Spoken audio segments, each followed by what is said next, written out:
What's up, y'all? As you can see, I'm out here at the range today. It is a hot one out here today. Let me tell you what, I got a little bit of breeze, but it is some hot, sweaty weather out here today. But I'm gonna power through it and get this done, because as y'all can see by the title, this is gonna be a pretty interesting jelly test. So of course, as usual, we got our contraption out here ready for business. We got the chrono set up, got 2 blocks of gel freshly melted. Not any test done in this one, because I felt like we was probably gonna need all the room we can get to check this one out. But as you can see, like I said, this one's gonna be a shotgun jelly test, and what we got here is we're going to check the Sabot type slugs against a regular old rifled Foster type slug. So got a couple different slugs here. For our regular old Foster type slug, we got a Winchester Super X rifled slug, hollow point, 1600 velocity. These are 1 ounce slugs, 2 3/4 inch 12 gauge, so just your basic run-of-the-mill Foster type of rifled slug. And then for the Sabot slugs, we got some fancy boys here. These were actually sent to me by 888 Services several months ago. Just circumstances been coming up one after the other where I hadn't got to test these until now. But these are the Brenneke USA Super Sabots. These are 2 3/4 inch as well, but these are 1 1/8 ounce slugs, so an 1/8 ounce heavier. These are completely lead free. I'm not sure, it doesn't say exactly what it is. I'm assuming it's some kind of copper with, I don't know what this is on the very tip of it, the silver metal. Maybe y'all down below, y'all can tell me if y'all know. As for the stats on the box, this one, the Sabot's calling for 1407. The Winchester saying 1600. So this Winchester regular Foster type slug is saying it's moving about 200 feet per second faster. Now, as we've seen several times in the past, just because the box says it don't make it so. Now, as for the tools we're using to check these things out today, I've got a Remington 870 here. This does have the fully rifled 20-inch rifled slug barrel on it, so 20-inch Remington 870.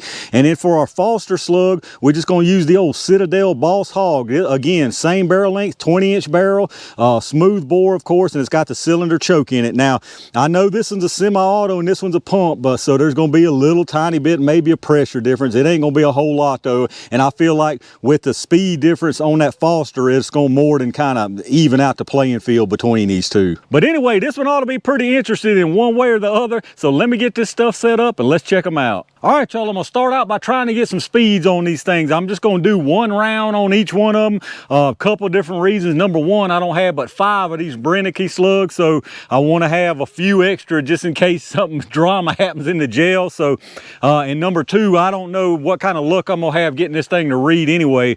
I've tried some shot shells in the past and didn't have any problem, but you just never know. Tal Flatermouse's channel, he does a lot of shot shell testing over the chrono stuff, and I've noticed they do it really close, like basically within, you know, a few feet of the muzzle. But I'm gonna try out here at 10 feet and see what happens. So let's do 1 round. We're gonna start out with the 870 running the Brenneke slug. See what happens with this bad boy.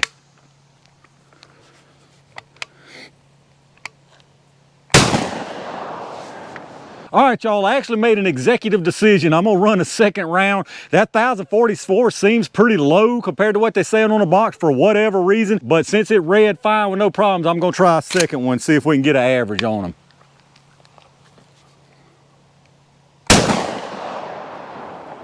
That was 1334, so we definitely had a spread there, 1044 and 1334. I would say that 1334 is more close to reality there, maybe the 1044. The wad, it might have got a reading on the wad instead of the round, but I'll get an average down here. But keep in mind, in my opinion, that 1334 is probably more accurate. All right, if you do want to look at the average on that, 2-round average on that was 1189 feet per second. But like I said, in my opinion, that 1334 was probably the more accurate round. Let me get this reset and let's try the Foster slugs. All right, y'all, let's see if we can get this good fortune to continue. I'm gonna try a couple of the Foster slugs now, the Winchester Super X out of the Citadel Boss Hog. So I'm gonna try to do a 2-round average on this one also.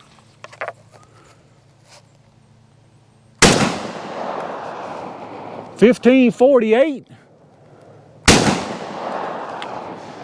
and 308. So 308 definitely ain't right. That 1548 was probably right. So I'll run 1 more just to get an average. Well, you know what? I'm not even gonna run 1 more. That 1548 was definitely a correct reading. The box is saying 1600, so that makes absolute sense. So let's go down there and check those 2 out again just to remind you what they were. All right, so again, the Winchester Super X with the regular rifle type Foster slug is 1548 feet per second. And if you remember from the Brenneke, it was 1334, so that's 240 14 feet per second difference. Now, that's not that average, but like I say, I'm pretty positive that first one on the Brenneke is not valid. So going by this 1334, we're looking at 214 feet per second difference between these, which makes perfect sense because the box velocities on each one of them, it's calling for about 200 feet per second difference in between them. So I'd say that's pretty valid. So it'll be real interesting to see what these do in the jelly. Let me get this set up and y'all know what time it is. All right, y'all, it's Louisville jelly time. I'm gonna put one of each type of slug down there to the gel. I'm gonna start out with this Winchester Super X, just regular old rifle Foster type slug out of the Citadel Boss Hog. Let's see what we get, y'all.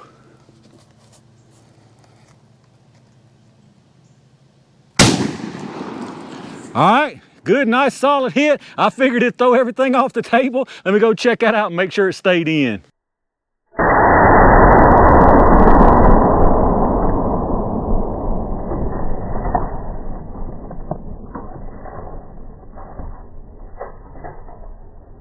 All right, y'all, I made another executive decision. That rifled Foster slug hit right in the center of that gel block, which is good and bad in a way. It's great because it caught the gel. We can see it, caught the slug. We can see everything perfect, but it leaves me kind of sketchy area around that one to try to put this other one. So that being said, as y'all can see, I flipped the blocks around. I got the clean one on the front side this time, and then the Foster one on the far side. So enough of that chit chatting. Let's see what happens, y'all.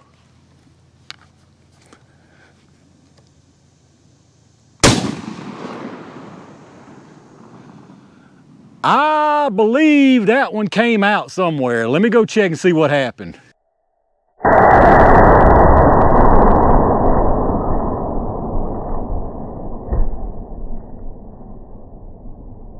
All right, y'all, let's take a look at this carnage we got down here. The second one I took with the Brenneke was absolutely perfect also. Reason I thought it came out is I saw some shrapnel flying back there, and it was this piece of this black foam board that I've got behind here to make it where you can see better. If I'm guessing, I would say the wad or the control cup, flight cup, whatever you call it in these Sabots, probably hit right there and sliced the piece off. But anyway, let's take a look at what we got down here. So over on the left here, that's the regular Foster slug, the Winchester Super X. First thing I can say about both of these rounds is this is absolutely devastating. I mean, there is no which one does the best. Both of these things would absolutely annihilate the target, like no problem at all, no question about it.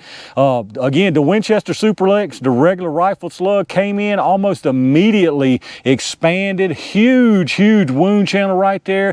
I would say the slug started coming apart because down here is the slug, and it's not even any kind of shape of a projectile anymore. It looks like just a big long tube of, I mean, like you squirted out some lead toothpaste. That's what it looks like down there, but we'll check it out here in a minute.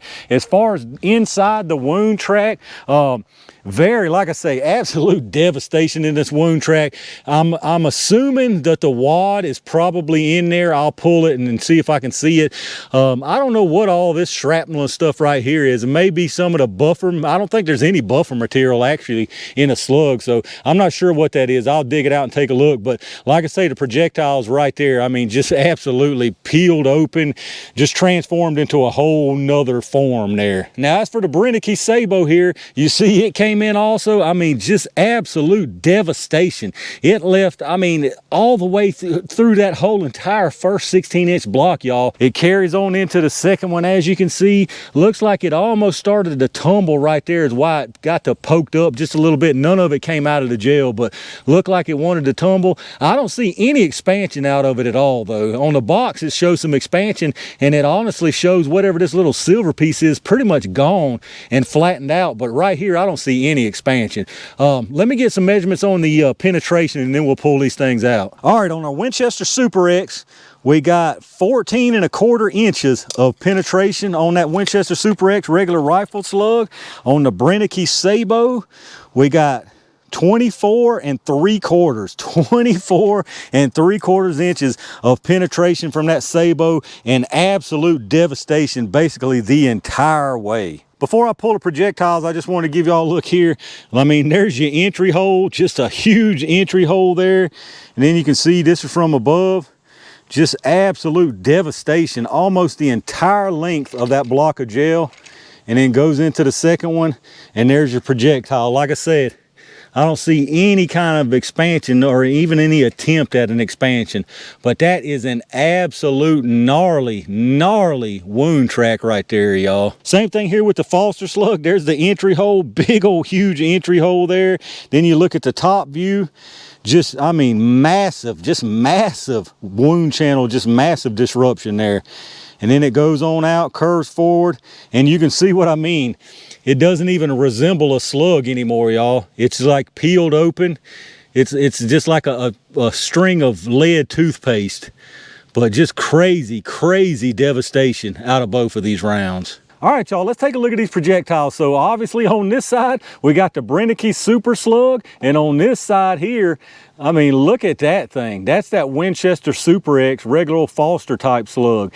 That's just crazy, y'all. I mean, it just unrolled itself and came out like a big old long string of lead. But let's look at this one here right quick first. The Brenneke Super Slug, as you can see, completely in one piece, totally intact, not even any signs of an attempt at any kind of expansion there. And it is supposed to expand. If you look here on the box, down on the bottom, it shows it expanded there. So I'm not sure what material this is at all. If y'all know down below in the comments, let me know what material this Sabot is actually made out of. And then, like I said, the Winchester Super X here, I mean, just look at that crazy thing, y'all. It's just a big old string of lead, big old string of lead. The wad was in the gel too. It was probably, I'm gonna say, about 2.5 inches into the gel. There's the wad. And then now all that other material, I didn't know quite what it was. I figured it was some kind of buffering material, but I guess there is like some cardboard buffering material even in those Foster slugs. So that's what that discolored material is. That looks almost like copper. It's a bunch of cardboard in there. But anyway, let's get some measurements on these things. Now the Brenneke, it should have held every bit. It's saying 490 grains.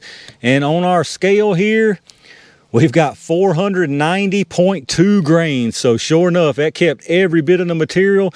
The Winchester Super X is saying a 1-ounce slug, so that's 437 grains. So 437, and we've got 419.4, so that's quite a bit of loss of material there.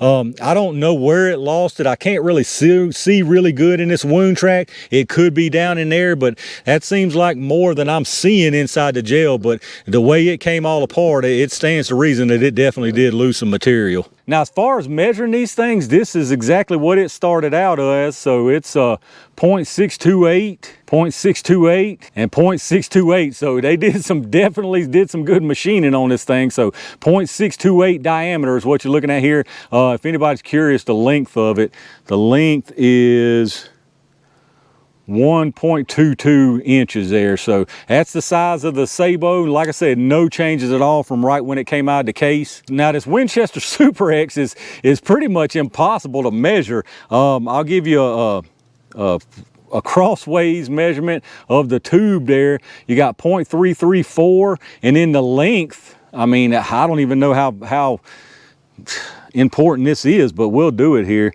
The length of this thing is incredible, like 2.119 inches long is that string of lead. So you got a 2-inch long string of lead just opened up, ripping stuff up in whatever the target is for sure. But there you have it, y'all. The Brenneke Super Sabot slug and the Winchester Super X rifled hollow point Foster type slug. We got two very different types of performance out of these things. Well, I say very different. They both were absolutely effective. My opinion on these, if I was gonna make a choice for different uses out of these, if I wanted to use a slug for a home defense situation, I would choose this regular Foster type Winchester Super X. It got great penetration, expansion, if that's what you want to call this, is just off the charts. Really crazy energy dump, really super nice wound channel, a lot of disruption out of this thing.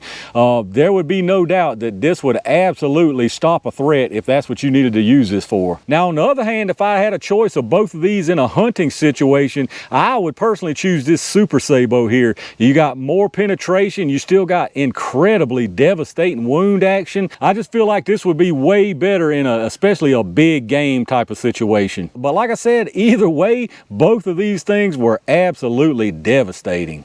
All right, y'all, that wraps up a pretty interesting shotgun jelly test and the first one I've done with 12 gauge Sabot slugs. The number one thing I would take away from this test, like I said before, is both of these rounds are absolutely devastating. But y'all let me know what y'all's thoughts are down in the comments. What do you think about the performance out of both of these slugs? And if you had to choose one for one situation or the other, what would your choice be? If you did enjoy this video, make sure to reach down and hit that thumbs up button, subscribe to the channel, and click that bell notification icon so you can get notified when I upload these new videos. Like I always ask, take a second if you would, check out my affiliate links down below in the video description. If you do your shopping through Amazon anyway, hit that storefront link up first. You go straight through Amazon like normal from there, and anything you buy anywhere on the site, I get a kickback from them towards the channel. Several of y'all have ordered these Axel GS earbuds. These things are absolutely fantastic. If you want to check some of these out and you're interested in a pair, hit those links up down below in the description. You can save a pile of money versus going straight through their site. As always, I appreciate all my Range Gang members for hitting that join button, and every single person out there that watches my videos, hits the thumbs up, subscribes to the channel, and like I said, leave me some comments down below. Let me know what you think about these crazy slugs. I've got a ton of stuff coming y'all's way and some really interesting ideas for some more testing, so y'all make sure y'all stay tuned for that. And in the meantime, stay safe, stay prepared, and I'll see you soon.